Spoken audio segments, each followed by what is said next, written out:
Hi everybody, this is Denise with PurplePaperParadise.com and the Craft World Design Team, and I'm here with another eBosser video. And I have been just overwhelmed by this machine. In all honesty, it is truly wonderful. I can't say enough good things about it. I'm actually kind of just speechless about it.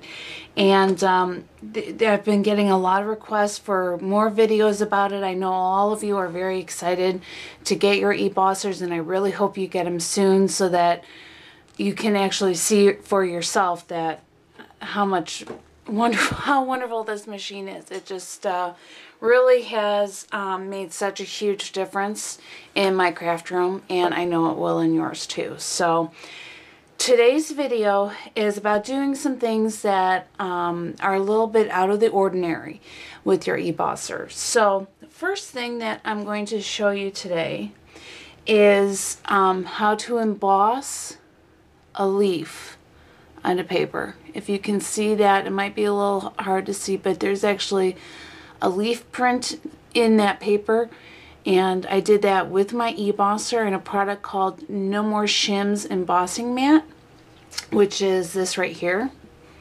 And you can see that this is a very thick embossing mat. It's much thicker than the Spellbinders one that you may be familiar with. In fact, where's my Spellbinders mat?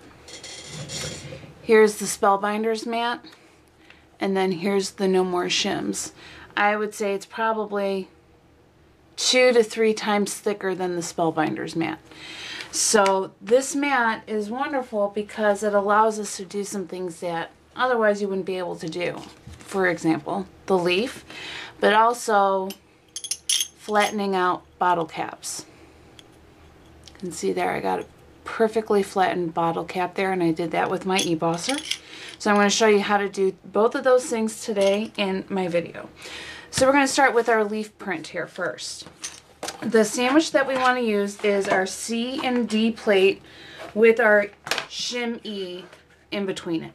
Okay, that's your bottom layer.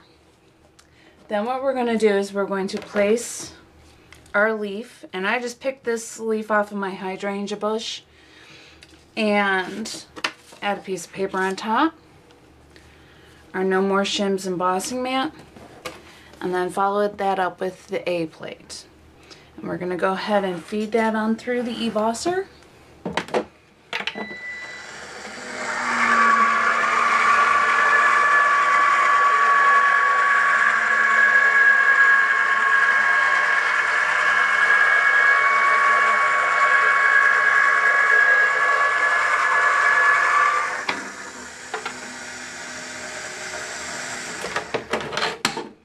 Okay.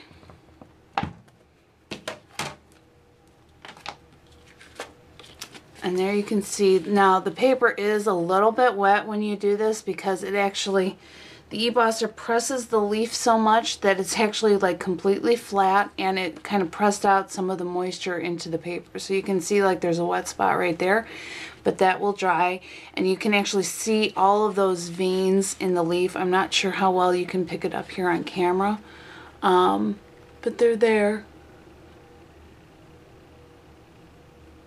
And I just think that's really cool.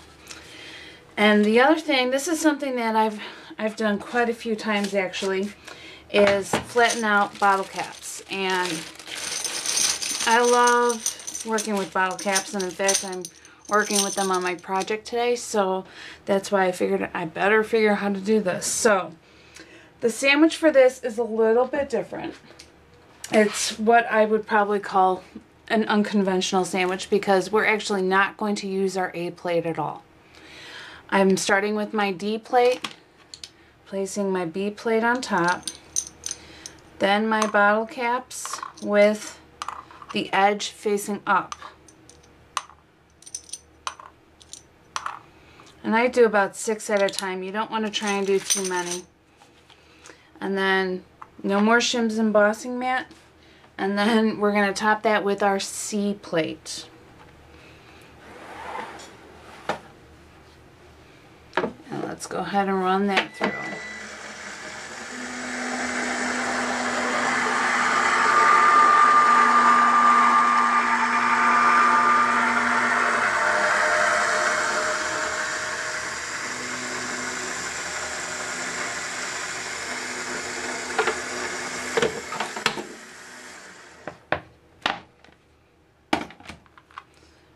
So there you can see the perfectly flattened bottle caps using the eBosser and the No More Shims embossing mat. I have gotten questions from people like, well, will this product work with it? Will that product work with it? And I don't have every product out there, clearly. But in all honesty, I do have a fair supply of crafting materials, and I haven't found anything yet that I couldn't cut or emboss using the eBosser. Not a single thing. And I think one of the things that gives the eBosser an advantage in that is that you have a total of 5 plates that you're working with, all the way from A to E. And because you have all these different plates that you can work with, there gives you a lot of different combinations and options to figure out how things are going to work out for you. So, I mean, my gut feeling is that I don't think there's anything that the eBosser cannot handle. The other thing I want to point out to you, because I'm not sure that I covered this very well in my previous videos, is that you actually have in the eBosser an auto eject feature. And what that means is that you can, if you feed in something that is too thick, it is going to spit it back out at you through the front. And I'm going to see if I can get that to demonstrate here for you now. You know, let me use the B instead of the shim. I'm purposely making a sandwich that is too thick right now, so you can kind of see what happens here.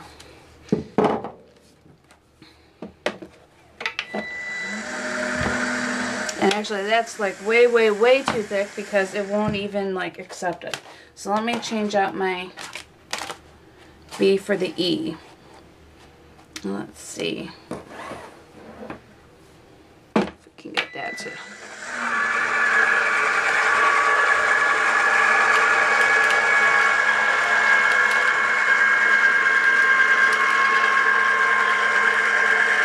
looks like it's not going to eject it. Oh wait, there it goes.